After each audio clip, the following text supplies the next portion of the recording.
بسم الله الرحمن الرحيم. الحمد لله رب العالمين،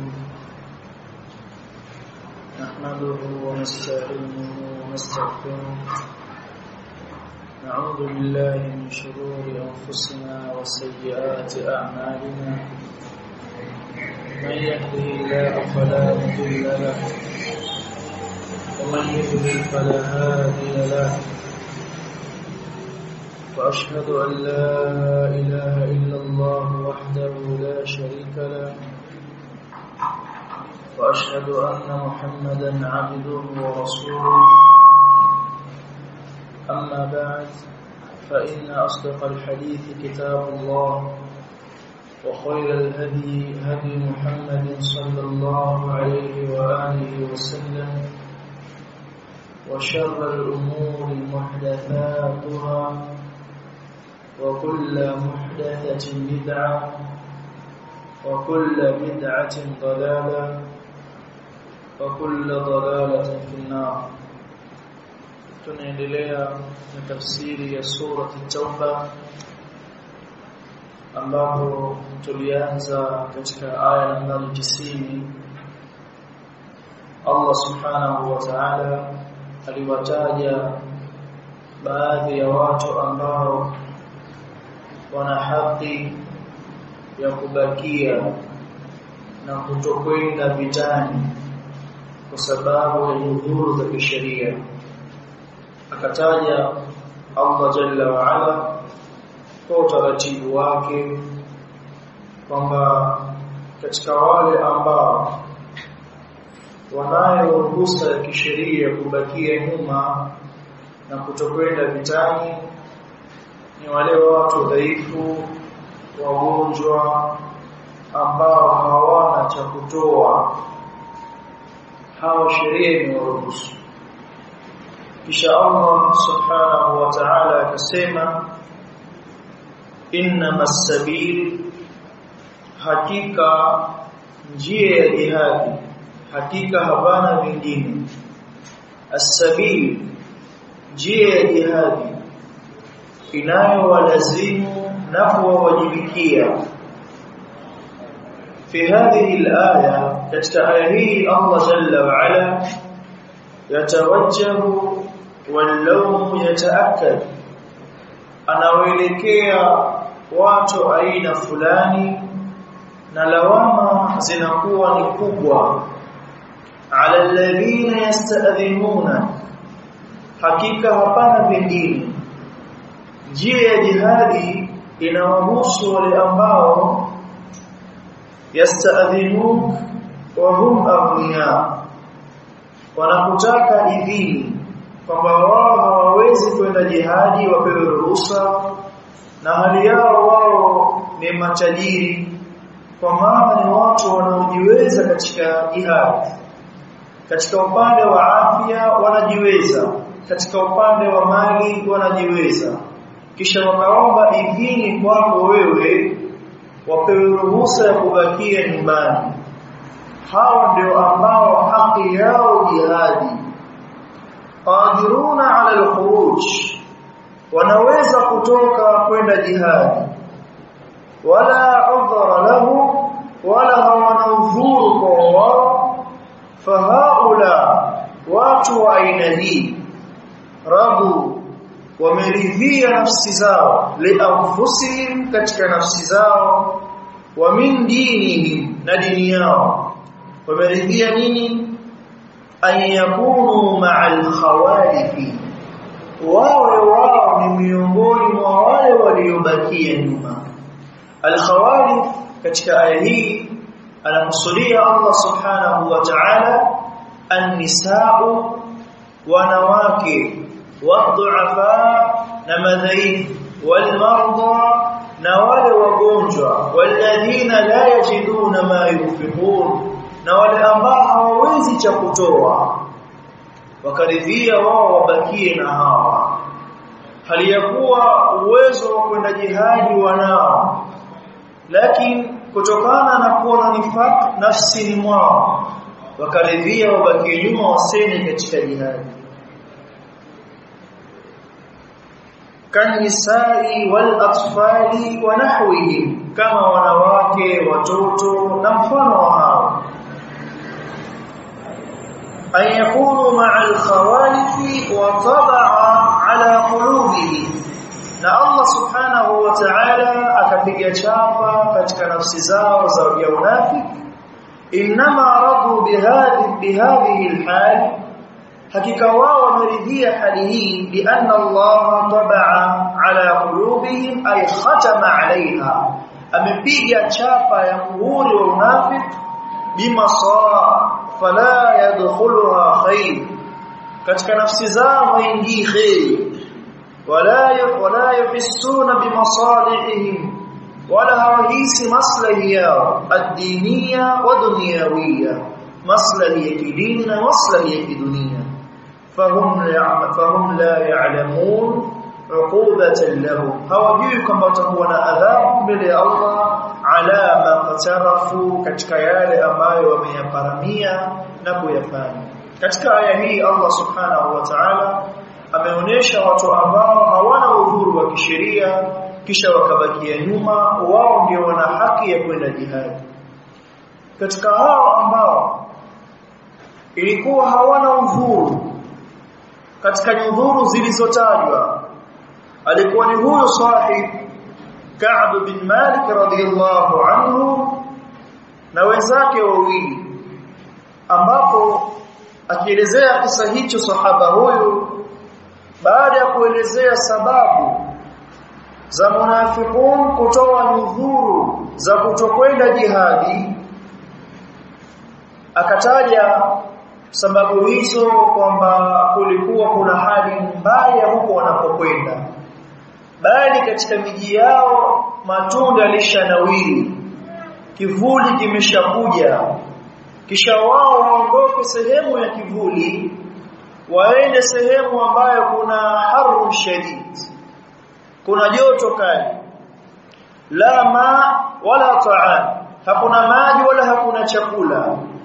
Huku kwao chakula kipo na kinanawiri. Sasa sababu hizi zikawavuta wanafiki kubakia nyuma. Anasema Ka'b bin Malik radhiyallahu anhu, zama ilipotangazwa jihad, fatajahaza Rasulullah sallallahu alayhi wasallam wal muslimun,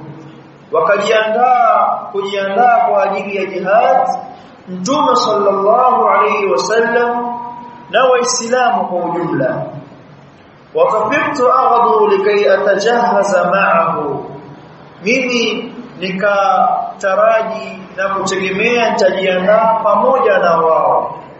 Sina udhuru, sijawahi kukusanya farasi wawili zaidi ya vita hivi, sina ugonjwa, nikasema nitajiandaa pamoja na waislamu. Farji'u wa lam aqdi shay'an, nikarejea kutoka safari zangu katika mavuno, mimi sikuandaa chochote. Wa aqulu fi nafsi, nikaisemea nafsi yangu, ana qadirun ala dhalik, mimi naweza kujiandaa haraka nikaweza kuwa pamoja na mujahidin. Idha aradtu, pale ambapo nitataka kujiandaa. Hakujiandaa, lakini falam yazal yatamada bi hatta istamarra bin nas jiddu, mimi nikabakia katika hali ile mpaka muda ukarefuka na watu wakaendelea na maandalizi ya jihadi, mpaka jambo likawa sasa limeshaingia katika hali yake ya jihadi. Fa asbaha Rasulullah sallallahu alayhi wasallam ghadiyan wal muslimuna ma'a, Mtume sallallahu alayhi wasallam akapambazukiwa asubuhi pamoja na waislamu wakiwa tayari kwa ajili ya kwenda safari yao ya kwenda Tabuk kwa ajili ya jihadi. Walam aqdi min jihazi shay'an, na mimi sijaandaa chochote katika maandalizi yangu kwa ajili ya jihadi. Thumma ghadawtu faraja'tu wa lam aqdi shay'an, nikaingiliwa na siku ya pili sikujiandaa chochote, nikawa nimekaa najipa moyo. Falam yazal yatamada bi hatta asra'u wa tafarata al-ghazw, anasema Ka'b bin Malik, nikabakia katika hali yangu ya kujipa moyo na tafakuri na uzito wa kuenda kwa muda ule nikiwa katika masala ya mavuno, sikujipa muda wa kujiandaa, nikajipa moyo kwamba naweza kujiandaa na nitakutana nao. Na Ka'b bin Malik radhiyallahu anhu ni katika masahaba ambao walisifikana kujua namna ya uendeshaji wa farasi. Ndio maana anasema hata kama watakwenda siku moja mbele, siku mbili mbele, namna ninavyoendesha farasi nitawakuta njiani. Kwa kajipa moyo katika hilo kwamba mimi naweza kujiandaa nikawakuta njiani, wala sio tatizo lolote. Wale mujahidun wakaondoka. Fahamamtu an artahila faudrikahum, nikaazimia kuwadiriki, nikasema nitajiandaa baada ya masiku mawili kisha nitawadiriki njiani wala hawatanipita mimi. Anasema baada ya kufika siku na kujiandaa kwangu kwenda sikuwakuta njiani. Anasema Ka'b bin Malik, faya laitani fa'altu, ole wangu mimi nilolifanya. Thumma lam yuqaddar dhalika li, hali kukadiriwa jambo hili kwangu. Nimekwenda siwakuta njiani masahaba wa mtume na mtume wao alayhi salatu wasallam, nikabakia katika hali ya unyonge. Fatafiqtu idha kharajtu minan nas ba'da khuruji rasulullah sallallahu alayhi wasallam yuhzinuni anni la ara li uswa. Anasema Ka'b bin Malik, nikawa mimi kila ambapo natoka nyumbani kwangu baada ya mujahidun kuondoka, ambazo mnihuzunisha mimi, sioni katika watu waliobakia katika mji mfano wangu. Kila nikiangalia wanaume waliobakia hakuna mfano wangu. La ara, sioni li uswatun, anayefanana na mimi kitabia, anayefanana na mimi kimanzila, illa rajulan maghmusan alayhi fi nifaq, isipokuwa ninaowaona mimi ni watu wanafiki basi ndio walio katika macho yangu. Sioni mfano wangu wale wa kweli mu'minuna haqa, zaidi ya wanafiki ndio wanao katika mji. Au rajulan mimman adhara Allah ta'ala min ad-du'afa, au nawaona watu ambao Allah aliwapa udhuru wa udhaifu. ولم يذكرني رسول الله صلى الله عليه وسلم حتى بلغ تبوك. anasema Ka'b bin Malik radhiyallahu anhu akimsimulia mwanawe Abdullah, hakunitaja mimi mtume sallallahu alayhi wasallam njia nzima kutokea Madina mpaka kufika Tabuk, hakunitaja mimi njiani kuniulizia. Akaenda safari, mimi nimebakia nyumbani na watu madhaifu, watu wanafiki, wanawake na watoto, ndio ambao nawaona katika jamii niliyokuwa nayo. Faqal, akasema Ka'b bin Malik radhiyallahu anhu, alipofika Tabuk wa huwa jalisun, hali yakuwa amekaa fil qawm, kwa watu mzunguka. Faqal, akasema ma fa'ala Ka'b ibn Malik, nini amekifanya Ka'b ibn Malik? Maneno haya ya Mtume sallallahu alaihi wasallam yanaonesha kwamba Ka'b bin Malik hakuwa mnafiki, hakuwa mtu mwongo, bali alikuwa ni mtu muhsin. Halikustahiki kwake kubakia nyuma, kwamba asije katika vita. Ndio maana alipomwangalia hakumuona, akauliza nini amefanya Ka'b bin Malik? Faqala rajulun, akasema bwana mmoja min Bani Salama, atokaye katika kabila la Salama, ambaye anaitwa Abdullah bin Unais, ambaye ni katika kabila la Ka'b bin Malik radhiyallahu anhu. Akasema maneno haya, ya Rasulullah, ewe mjumbe wa Allah, habasahu burdahu wan-nadhru fi 'atfayn, kilichomzuia yeye Ka'b bin Malik burdahu. Burda ni jiguo kubwa analovaa mtu ambaye ana uwezo, anavaa tuseme kwa manzila ya joho mathalan kavaa, na an-nadhru fi atfaihi, kujiangalia pembe hii na pembe hii. Haya maneno yanakusudiwa kinaya, kilichomzuia ni kiburi chake. Ukishavaa jibuo la thamani, kila mmoja ana thamani mbele yako, na ukawa unajiangalia namna ulivyopendeza. Maneno haya yasema habasahu burudahu wan-nadhru fi atfaihi, kilichomzuia yeye ni kiburi chake, basi hakuna chingine. Faqala lahu Muadh bin Jabal, akasema Muadh bin Jabal kumwambia Abdullah bin Unais radiyallahu anhu, bisa ma qult, ubaya ulioje wa ambayo umeyasema. Wallahi ya Rasulullah, na hapa kwa Allah ewe mjumbe wa Allah, ma alimna alayhi illa khaira, hatujui sisi kwa Ka'b isipokuwa khairi. Fasakata Rasulullah sallallahu alayhi wasallam, akanyamaza kimya mtume sallallahu alayhi wa alihi wasallam, baada ya Muadh bin Jabal radiyallahu anhu kumkingia kifua Ka'b bin Malik. Na kweli hakuwa mtu mwenye kutuhumiwa nifaq, kutuhumiwa uasi, ni mtu wa khairi. Kwa makusudio Muadh bin Jabal akimwambia mtume sallallahu alaihi wasallam, labda umempata yeye udhuru na si nyingine kumhusu Ka'b bin Malik. Kile mtume akanyamaza, alikaa tamaki, akaona kivuli cha mtu kinakuja kwa mbali katika jangwa, kinakuja. Akasema Rasulullah, kun aba Khaythama, kile kinachokuja kile kuwa Abu Khaythama. Kivuli kinakuja, unajua jua likiwa kali, halafu jangwani mtu anamuona kama mfano wa kivuli fulani, sio? Kila karibia kile kivuli kinaondoka, mpaka karibia kule ilikuwa ni Abu Khaythama radiyallahu anhu. Kakaa pale kusallam katika vita vya Tabuk, mambo yakaenda.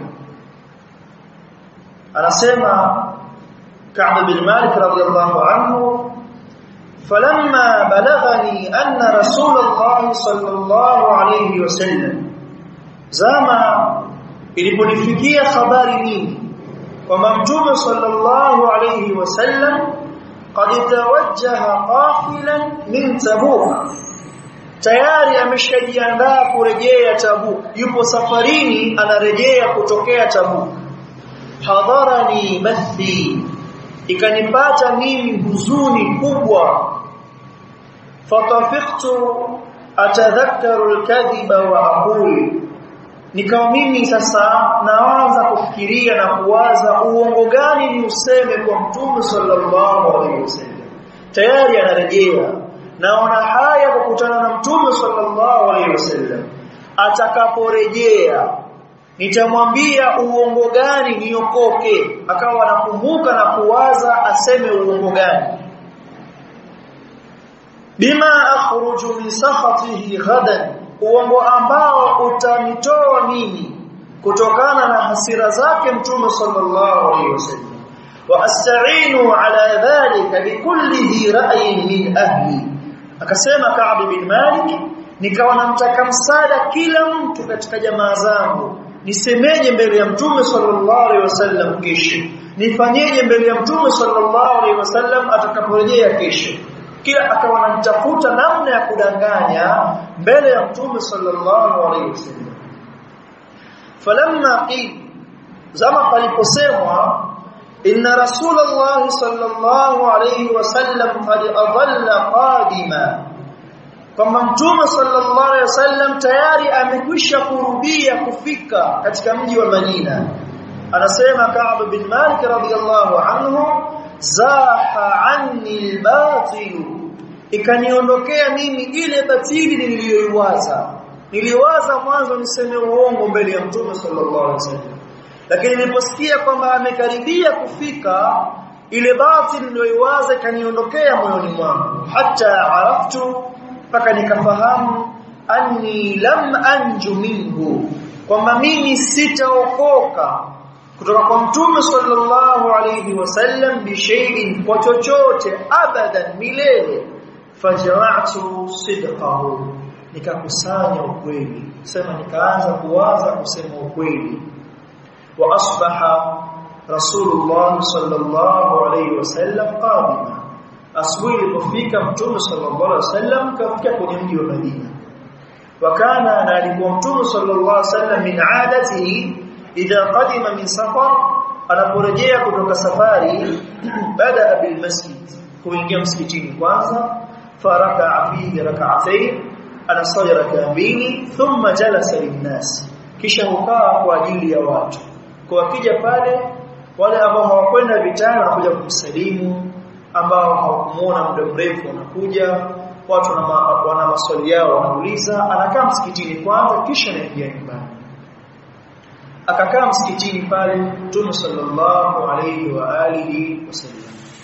Alipokaa msikitini, ndipo Allah jalla wa ala aliyasema kama utakaporejea huko, aliyasema haya: ya'tadhiruna ilaykum idha raja'tum ilayhim, watakutakeni nyudhuru pindi mtakaporejea kurejelea kwa wao. Itakapofika siku ya kurejea, mkifika Madina, watakutakeni nyudhuru wale waliobakia na hawakwenda katika jihad. Qul la ta'tadiru, waambie msitoe nyudhuru zozote. La ta'tadiru, msitoe nyudhuru zozote. Lan nu'mina lakum, hatutakuaminini nyinyi. Qad nabba'ana Allahu min akhbarikum, amekwisha tupa habari Allah jalla wa ala kuhusu nyinyi. Wa sayara Allahu 'amalakum wa rasuluhu, ataangalia Allah subhanahu wa ta'ala baada ya kule kufanya madhambi kwenu, ataangalia baada ya tukio la Tabuk matendo yenu pamoja na mtume wake. Je, mtarejea kuomba tauba au mtarejea kufanya maasi na maasi? Thumma turadduna ila alimil ghaibi wash-shahada, kisha mtarejeshwa kwa yule mjuzi wa mambo ya ghaib na mjuzi wa mambo yaliyo wazi. Fayunabbiukum bima kuntum ta'malun, kisha kupeni habari kutokana na yale ambayo mlikuwa mnayafanya. Hayo mtayakuta huko mkifika Madina. Wahi huu anateremshiwa mtume sallallahu alayhi wa alihi wasallam baada ya Tabuk, anataka kurejea katika mji wa Madina.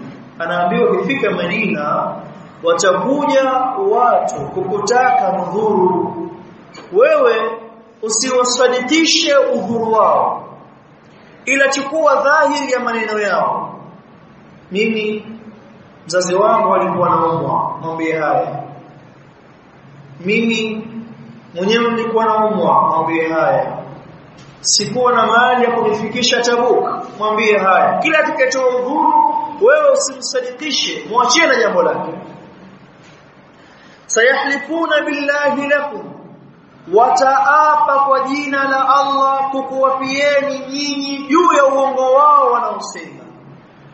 Idhan qalabtum ilayhim, pale ambapo mtaelekea kuwaelekea wao, litu'ridu anhum, ili muliachie mbali jambo lao kutokana na wao. Hawakwenda Tabuk na wameapa, basi jambo liachwe. Fa'aridu anhum, Allah anawaambia wadharauni hao, wapuuzeni hao. Innahum rijsun, hakika wao ni najis. Wa ma'wahum jahannam, na makazi yao ni jahannam. Jazaan bima kanu yasibun, ni malipo kwa yale ambayo wao wameyachuma. Watakapotoa nyudhuru zao, miongoni mwa sababu za kutoa nyudhuru, jambo lifunikwe. Hawakwenda jihadi, lakini wametoa udhuru, wakaapa kwa jina la Allah. Wa man ulifa lahu falyasdiq, na yule ambaye atakayeapiwa kwa jina la Allah basi asadikishe. Na wakaapa kwa jina la Allah ili jambo kwa wao limalize. Allah kawaambia fa'aridu anhum innahum rijsun, wadharuni hao, wao ni najis. yahlifuna lakum litardaw anhum, si hilo tu bali wanaapa kwenu ili muwaridhie tendo lao walilofanya na kubakia nyuma kutokwenda Tabuk. Fa in tardaw anhum, ikiwa nyinyi mtawaridhia wao kwa kuwapa kwao mkaridhia sababu yao, fa inna Allah la yarda 'anil qawmil fasiqin, hakika Allah jalla wa ala haridhi maneno au haridhi watu waliokuwa wamejitoa katika haki. Al-fasiq man khala'a nafsahu min al-haqqi, aliyeitoa nafsi yake katika haki. Allah haridhi watu mafasik. Mkiwaridhia nyinyi, Allah hajawaridhia. Wakaja hawa mabwana kwa Mtume sallallahu alaihi wasallam kama ambavyo Allah jalla wa ala alipowaambia. Falamma fa'ala dhalik ja'ahu al-mukhallafun, wakamjia Mtume sallallahu alaihi wasallam hawa mabwana waliobakia nyuma, ya'tadhiruna ilayhi, wakataka udhuru, wayahlifuna lahu, na wanaapa kwa Mtume sallallahu alaihi wasallam kwa jina la Allah. Wakanu, na walikuwa idadi yao bid'an wa 80 rajula, ni watu 80 na kitu. Bid'un ni idadi kuanzia 3 mpaka 9, kwa hiyo ni watu 83 mpaka 89 idadi yao takriban. Bali hawa walikuwa ni watu wa Ansar, watu wa Madina. Ama watu wa Mudhar pia walikuwa idadi sawa na hao, wakiwiana 80 na kitu. فقبل منهم علانيتهم Mtume sallallahu alaihi wasallam akawakubalia dhahiri yao, kadha kadha kadha, haya nenda, kila mmoja akatoa udhuru wake. Wabay'ahum wastaghfara lahum, akawapa bai'a na akawatakia msamaha. Wa wakala sarairahum ila Allah ta'ala, akawakilisha na kuliegemeza jambo lao la siri mbele ya Allah subhanahu wa ta'ala. Ikiwa anasema kweli basi anafahamu Allah, ikiwa anasema uongo anafahamu Allah. Anasema Ka'b bin Malik, hatta jitu, mpaka kafika zamu yangu mimi kwenda kumsema kwa Mtume sallallahu alaihi wasallam. Falamma sallamtu, zama niliposalimia Mtume sallallahu alaihi wasallam, tabassama al-mubdi, akatabasamu la mtu aliyekasirika. Ni kicheko cha tabasamu la mtu aliyekasirika, kunikasirikia. Thumma qala, kisha akasema ta'ala, jo. Fajitu, nikaja, amshi, natembea, hata jalastu baina yadayhi, mpaka nikakaa mbele ya Mtume sallallahu alaihi wasallam. Faqala li, akaniambia, ma khallafak, nini kimekubakisha nyuma hukuja vitani? Alam takun qad ta'atta dhahrak, hukununua kipando wewe? Qala, anasema Ka'b bin Malik, qultu, nikasema, ya Rasulullah, ewe mjumbe wa Allah, inni wallahi, hakika mimi naapa kwa Allah, law jalastu inda ghayrik, lau ningelikuwa nimekaa mbele ya asiyekuwa wewe, min ahli dunya, yoyote atakayekuwa mtu wa dunia, yoyote atakayekuwa nimekaa mbele yake, la raaitu anni saakhruju min sakhatihi bi'udhri, ningelijiaminisha kwamba mimi nitatoka katika makasiriko ya mtu huyo kutokana na udhuru nitakaompa. Kwa nini? Kwa sababu laqad u'titu jadala, mimi nimepewa kipaji cha kuzungumza. Ningelimpanga nikazungumza naye mtu huyo, akanikubalia moja kwa moja udhuru wangu pasina kunipinga, asingelikataa moja kwa moja. Kwa nini? Sababu mimi nimepewa jadala, najua kuzungumza. Jadal maana yake ni fusha ya kuzungumza, kuyapangilia maneno. Hata kama haki si yako, lakini kutokana na utaalamu wa kuzungumza wewe ukaondokana na tatizo lile. Na muda mwingine natukezea hili katika hizi kesi za kuamua baina ya kesi za ndoa. kwa vile mwanamke ameshindwa kuweza kujieleza, au mayunasha fil hilyati wa huwa fil khisami ghairu mubin. Hakuwa mwanamke ni kiumbe ambacho kimelelewa katika mapambo na katika masala ya mizozo hawi muwazi. Mwanamume anakuwa muwazi. Kwa hiyo jadala yake hutumia kumdhalilisha mwanamke, haki ya mwanamke, lakini kwa kuwa amepewa kipai cha kuzungumza atajitetea mbele ya kadhi au mbele ya hakimu kisha akaokoka. Kwa maneno haya anasema Ka'b bin Malik, lao ningelikuwa nimekaa mbele ya asiyekuwa wewe, ningelipanga maneno nikatokana na adhabu za huyo mtu moja kwa moja. Kwa nini? Nimepewa jadala mimi. Walakinni wallahi laqad alimtu, lakini mimi naapa kwa Allah nimetambua, la in hadathtuka al-yawma haditha kadhib, lau kama leo nitakuhadithia hadithi ya uongo, tardi bihi anni, ukaridhia kwangu mimi uongo wangu niliosema, la yushakanna Allahu yusqituka alayya, wallahi Allah angeliweka jambo la chuki kwangu mimi milele, ungelimchukia milele kwa uongo wangu. Wa in hadathtuka haditha sidqi, lakini nikikuhadithia hadithi ya ukweli, tajidu alayya fihi, nitapata hizo ghadhabu. Nikikwambia ukweli hapa nitapata ghadhabu, nikikwambia uongo utanikasirikia milele. Inni la arju fihi uqba Allah azza wa jalla, natarajia mimi mwisho kwa Allah azza wa jalla. Wallahi ma kana li min udhri, sikuwa na udhuru wowote. Nimebakia nyuma, sikuja vitani, sikuwa na udhuru wowote.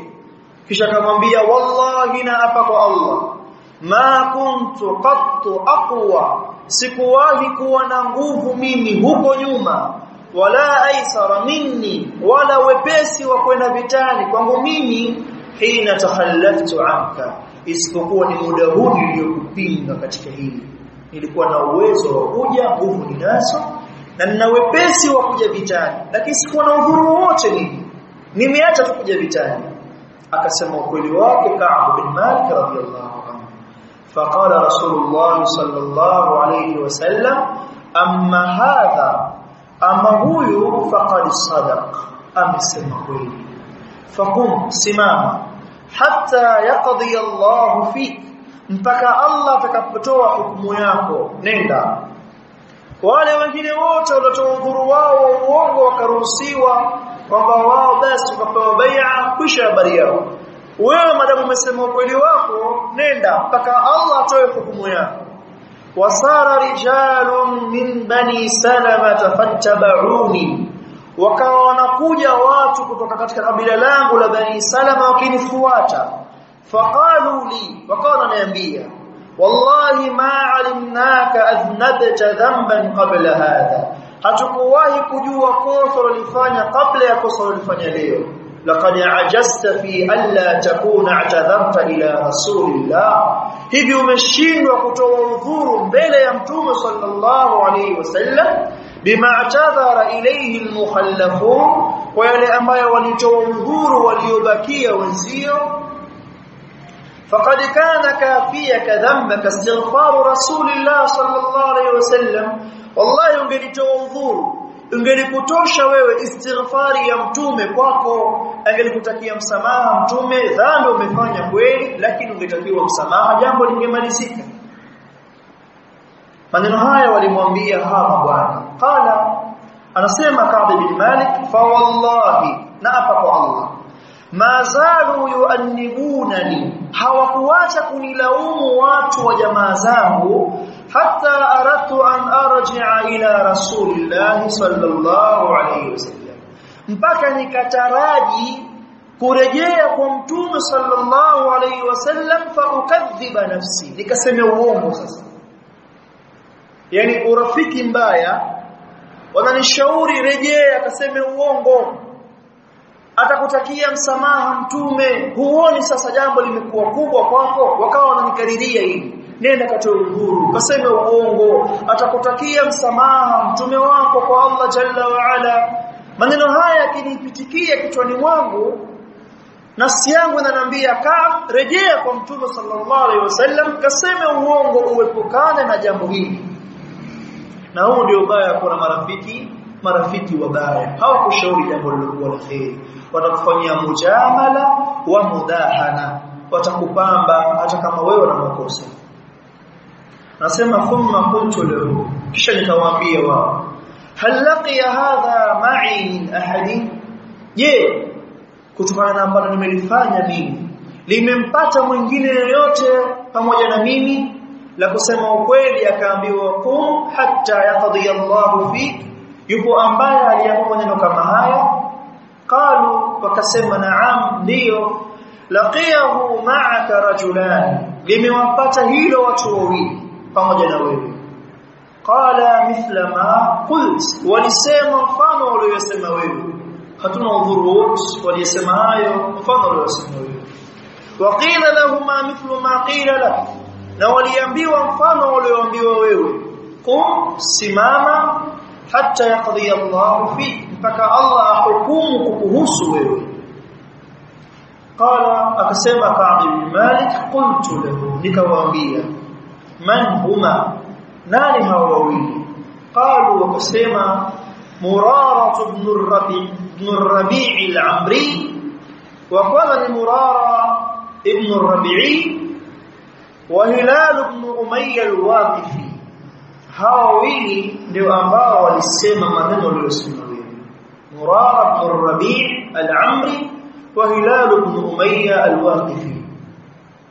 Qala, kasema fadhakaru li, wakanitajia mimi, rajulaini salihain, watu wawili waliowema, qad shahida badra, wameshuhudia vita vya Badri, fihima uswatun, hawa watu wawili watu wanajigeza kwa wao, wanawaiga tabia zao hawa watu wawili watu wengine.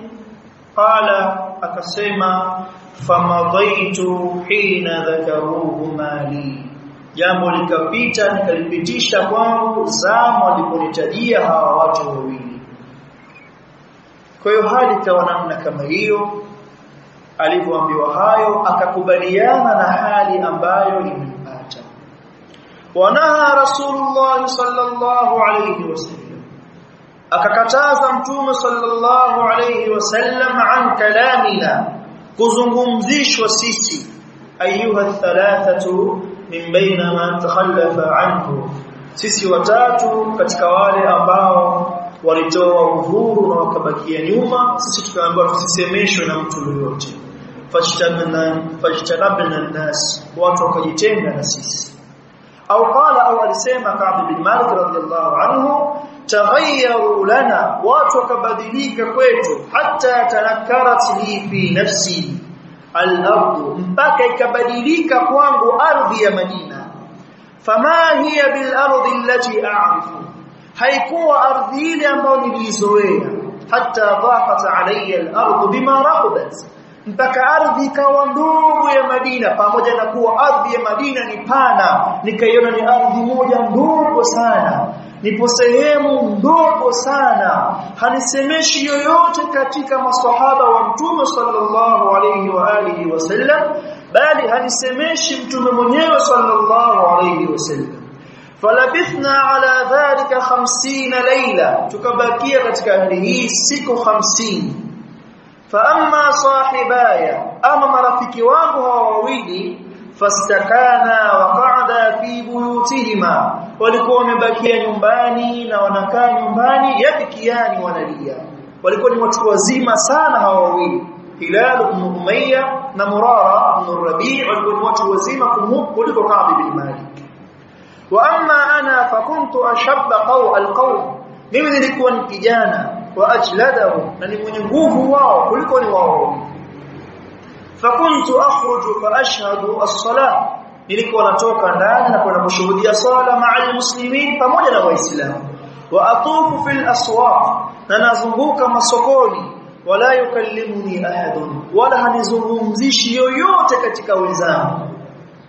وآتي رسول الله صلى الله عليه وسلم ننموendea mtume sallallahu alayhi wasallam fa usallimu alayhi namsalimia wa huwa fi majlisihi ba'da as-salah na amekaa kwenye majlisa yake baada ya swala fa aqulu fi nafsi najisemea baada ya kumsalimia assalamu alayka ya rasulullah kisha najisemea hal haraka shafatayhi je ametikisa midomo yake miwili sauti sijasikia kuniitikia basi walau ametikisa midomo miwili niridhike nimesikilikana na nimeitikiwa na mtume sallallahu alayhi wa alihi wasallam biraddi salam kuitikia salamu yangu amla au hakutikisa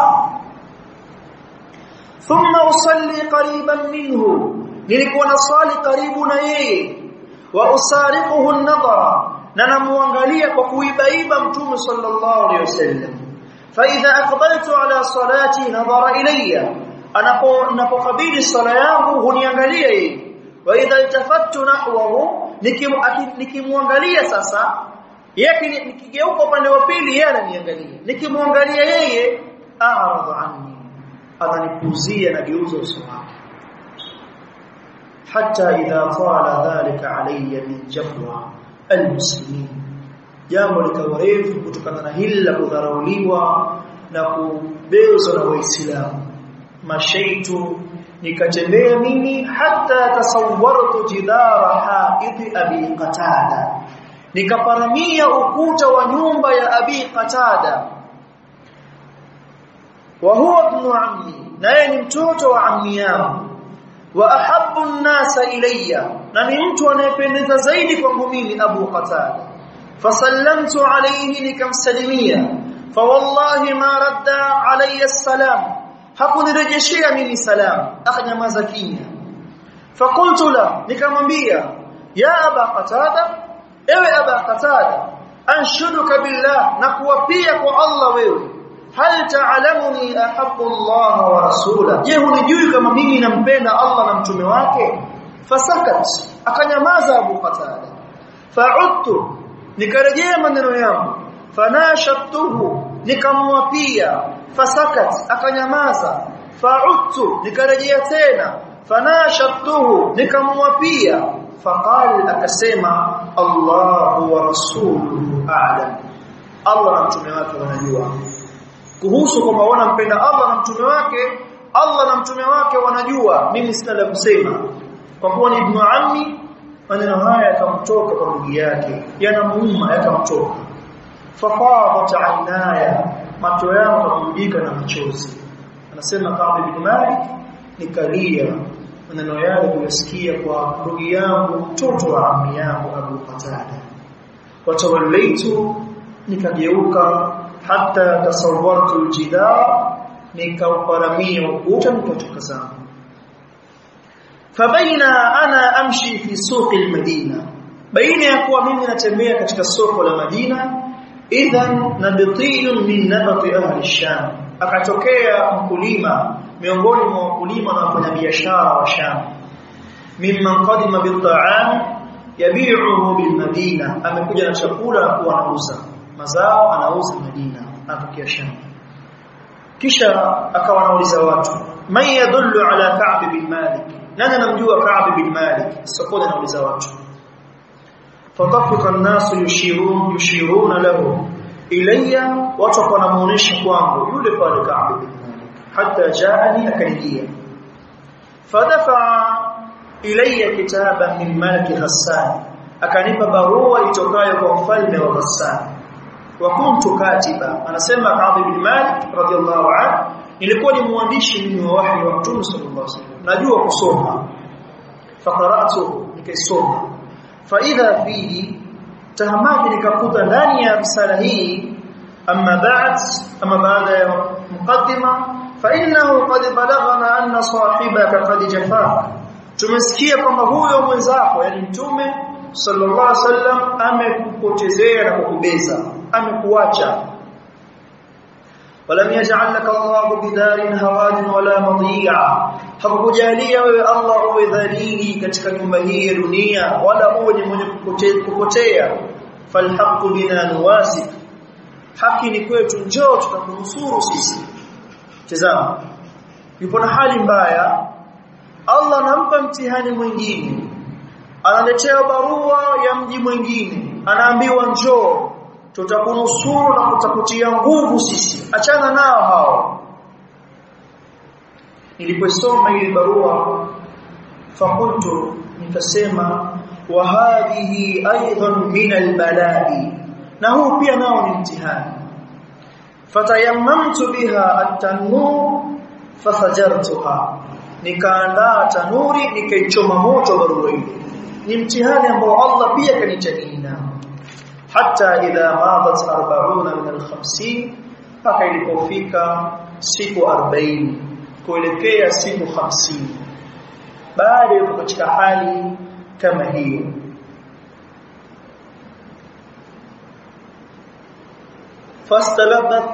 فاستلب في الوحي إذا رسول الله يأتي. وحي umechelewa, tahamaki rasulillah yati, mjumbe wa mtume wa Allah ananijia siku ya 40 kuelekea 50, ananijia mjumbe atokaye kwa mtume sallallahu alaihi wasallam. Faqala, namwambia inna rasulullah sallallahu alaihi wasallam, hakika mtume sallallahu alaihi wasallam yaamuruka an ta'tazila imra'atak, anakuamrisha kujitenga na mkeo. Siku 40 hamna nilisemesha zaidi ya watu wangu wa nyumbani.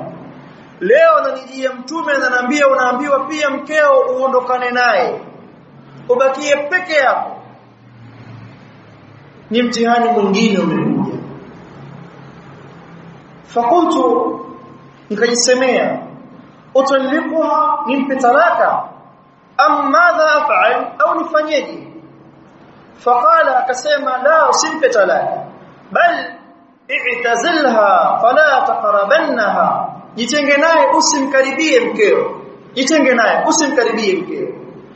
Wa arsala ila sahibayya, na wakatumiwa vile vile wale marafiki wangu wawili, Hilal ibn Umayya na Murara ibn Rabi', wakatumiwa vile vile mjumbe.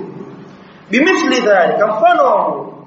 Faqultu limraati, nikamwambia yule mke wangu, ilhaqi bi ahli fakuni indahu, nenda kwa jamaa zako, kana wao, hatta yaqdi Allahu fi hadha al-amr, mpaka Allah ahukumu amri hii. Tazama uharaka na pupa ya kutekeleza amri ya Allah jalla wa ala iliyo juu ya maswahaba wa Mtume sallallahu alayhi wa alihi wasallam. Kamwambia nenda kwa jamaa zako, niache peke yangu. Fajaat imra'atu Hilal ibn Umayya, akaja mke wa Hilal ibn Umayya Rasulullah sallallahu alayhi wa alihi wasallam, akaenda kwa Mtume sallallahu alayhi wasallam. Faqalat la, akamwambia Mtume, ya Rasulullah, ewe mjumbe wa Allah, inna Hilal ibn Umayya shaykhun dha'i'un laysa lahu khadimun, huyu ni mume wangu, ni mzee alishapoteza nguvu, nuru, hamna wa kumtumikia. Fahal takrahu an akhdama, je Mtume wa Allah, utachukia nikimhudumikia? Utachukizwa nikimhudumikia? Qala la, akasema hapana. Walakin la yaqrabannak, asikukaribie, muhudumie tu basi, chakula mpeleke huku, asikukaribie wewe. Faqalat, akasema innahu wallahi ma bi min harakatin ila shay'in, hapakuwa na chochote kilichotokezea isipokuwa wallahi ma zala yabki mundu kana min amrihi ma kana ila yawmi hada, amebakia Hilal analia tokea amri ilipotoka mpaka leo. Yeye Hilal analia tu kwa kuwa amemkera Allah na mtume wake, analia tu yeye. Faqala li ba'd ahli, wakasema kunambia mimi Ka'b bin Malik, baadhi ya watu wangu, law ista'adhanta Rasulullah sallallahu alayhi wasallam fi imra'atik, waonaje Ka'b ukaenda kuomba idhini kwa Mtume sallallahu alayhi wasallam kumuhusu mkeo, faqad adhina limra'ati Hilal ibn Umayya an takhduma, ametaka idhini mke wa Hilal ibn Umayya kumhudumikia mumewe. Fakultu, nikasema la asta'adhan fiha, sitataka idhini kumtaka Mtume sallallahu alayhi wasallam. Wama yudrini madha yaqulu Rasulullah sallallahu alayhi wasallam, sijui atanambia nini Mtume sallallahu alayhi wasallam idha sta'adhantuhu fiha, ninapomtaka idhini kuhusu. Wa ana rajulun shabun, na mimi ni kijana bado. Falabithtu bidhalika 10 layali, nikabakia katika hali kama hiyo ya upweke, sisemeshi na mke wangu hayupo, masiku 10. Fakamula lana 50 laylatan min hina nuhiya an kalamina, yakatimia masiku 50 tokea siku ambayo tulikatazwa kusemeshwa. Baada ya hapo nini katokezea? Turejee kwa tafsiri, tunaweka ukoro bila kumalizia kitokezea kwa mujibu wa aya zilizokuwa zinakwenda. Akaelezea Sheikh Sadi rahmatullahi alayhi kuhusiana na wale ambao waliapa katika jambo la kutaka udhuru. Anasema lamma dhakara takhalluf almunafiqin alaghniya, zama alipotaja Allah subhanahu wa ta'ala kubakia nyuma kwa wanafiki waliokuwa wanajiweza, wa annahum la udhra lahum, na kama wao hawana udhuru. Akhbara annahum, akatoa habari Allah kwamba wao sawfa ya'tadiruna ilaykum idha raja'tum ilayhi, watakutakeni udhuru pale ambapo mtawarejea min ghuzatikum, na kutokea katika vita vyenu. Qul lahum, waambi la ta'tadiru lan nu'mina lakum ay lan nusaddiqakum fi i'tidarikum al-kadhib, hatukusadikisheni katika nudhuru zenu za uongo. Kwa hiyo wapo ambao walijulikana kwa unafiki wazi wazi, hawakubaliwa nudhuru zao. Wapo ambao hawakujulikana wazi wazi, wakaomba nudhuru, wao wakapewa bai'a moja kwa moja. Qad nabbana Allahu min akhbarikum wa huwa as-sadiqu fi qili, ametupa habari yule ambaye mkweli wa maneno yake. Falam yabqa li'tidhari faida, hapajabakia kwenye kutoa udhuru kwenu faida yoyote. Liannahum ya'tadiruna bi khilafi ma akhbara Allahu anhum, kwa sababu wao walitoa udhuru kwa jambo ambalo Allah alishatolea habari tayari kwamba ni waongo. Wa mahalu an yakunu sadiqina fima yukhalifu khabar Allah alladhi huwa a'la maratib as-sidq, kuna nafasi gani? Ni muhali kabisa, wa muhali na ni muhali an yakunu sadiqin, wao kuwa ni wakweli, fima yukhalifu khabar Allah, katika yale ambayo takhalifu khabari ya Allah, alladhi huwa a'la maratib as-sidq, ambaye Allah jalla wa ala yupo martaba ya juu ya ukweli. Wa sayara Allahu 'amalakum wa rasuluhu, ataangalia Allah matendo yenu na mtume wake ataangalia matendo yenu. Je, mtarejea kufanya tauba au mtaendelea kufanya maasi? Fi dunya, duniani, lianna al-amala huwa mizanu sidq, kwa sababu matendo ndio mizani ya ukweli wa mtu. Akisema yeye ni mtu wa sunna, afanye sunna kimatendo na kusadikisha juu ya sunna yake. Lakini akisema kwamba mimi mtu wa sunna akaacha matendo ya sunna, kwa duniani hatuwezi msadikisha sisi. Lianna al-amala huwa mizanu sidq min al-kadhib, kwa sababu matendo ndio mizani ya ukweli kutokana na uongo. Wa amma mujarrad al-aqwal, ama mujarrad wa kusema tu, fala dalalata fiha ala shay'in min dhalik, hakuna dalili hapo katika yale ambayo tunayasema. Thumma turadduna ila alim al-ghaib wash-shahada, kisha mtarejeshwa nyinyi kwa yule mjuzi wa mambo ya ghaib na mjuzi wa mambo yaliyokuwa dhahiri, alladhi la takhfa alayhi khafiya, Allah ambaye hapafichikani kwake yeye chenye kufichikana. Fayunabbiukum bima kuntum ta'malun min khairin wa sharr, atakupeni habari yale ambayo mliyafanya. Kama kweli mulibakia nyuma kutokwenda vitani kwenu, ni kweli Allah atatoa habari ya Kiyama. kama ni waongo Allah atatoa habari يوم القيامه ويجازيكم بعدله au bifadli atakulipeni kwa uadilifu wake Allah au kwa fadhila zake min ghairi an yadhlimakum mithqala dharra fasina kudhulumuni hata chembe ya uzito wa dharra hata kudhulumuni Allah jalla wa ala wa'lam anna al-musii'a al-mudhniba nafahamu kwamba mtu yoyote mwenye kufanya ubaya mwenye dhambi lahu thalathatu halat ana hali tatu imma an yuqbala qawluhu wa 'udhruhu imma kubaliwe kauli yake na udhuru wake dhahiran wa batin dhahiri na siri ويعفى عنه ناسمهه بحيث يبقى كانه لم يذنب katika hali ambayo abakie kana kwamba hakufanya dhambi wa imma an yu'aqabu bil'uquba imma adhibiwe kwa adhabu bit'azir fi'li kwa ta'zir maana yake ni adabu anayotoa hakim lakini haimo katika sheria yani nakusudia sio haddi imekuwa muhaddad fil Qur'an mathalan as-sariqu was-sariqatu faqta'u aydiyahuma jazaa'an bima kasaba nakalan min Allah sio az-zaniyatu waz-zani fajlidu kull wahidin minhuma 100 jalda tayari shakuwa ta'zir ni adhabu anayotoa hakim pasina kuelezwa katika sheria mfano mekutikana watu wawili chumbani lakini hapakuwa shahidi wowote wa zina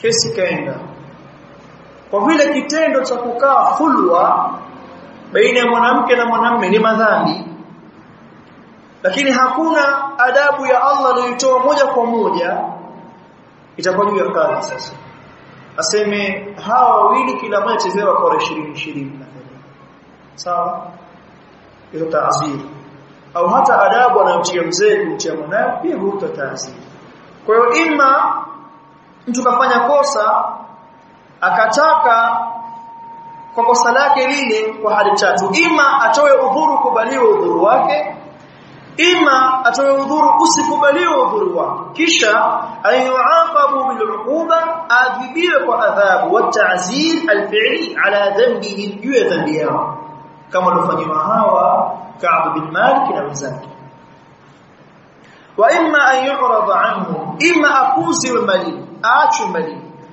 wala yuqabalu bima fa'alu bil'uqubati al-fi'liyya wala asipewe adhabu yote وهذه الحالة الثالثة هي حاليتات هي التي أمر الله بها في حق المنافقين هي ndio hali ambayo aliitoa Allah kwa wanafiki kina Ka'b bin Malik waliadhibiwa wanafiki waliambiwa wakuziwe malini ambao ndo adhabu kali zaidi mbele ya Allah jalla wa ala ndio kwenda na